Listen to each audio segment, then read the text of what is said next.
Hello everyone, welcome back to our channel. In today's video, I'll show you how you can find your YouTube search history by date. Let's get started. So first of all, you have to close your YouTube app. After that, open an internet browser. I'll be using Safari, but any browser works.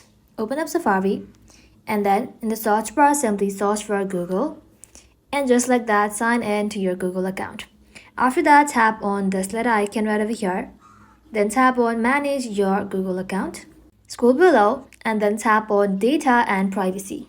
Just like that, scroll until you find YouTube History, tap onto it, and then tap on Manage History. Now on the history page, you need to go and simply tap on this calendar icon and then simply choose that exact date you want to view. After that, tap on Apply, and just like that, you will see all of your YouTube history filtered by that specific date. That's it. That is how you can do it, guys. Thank you all for watching. If this video was helpful, leave a like and sub, and I'll see you in the next one.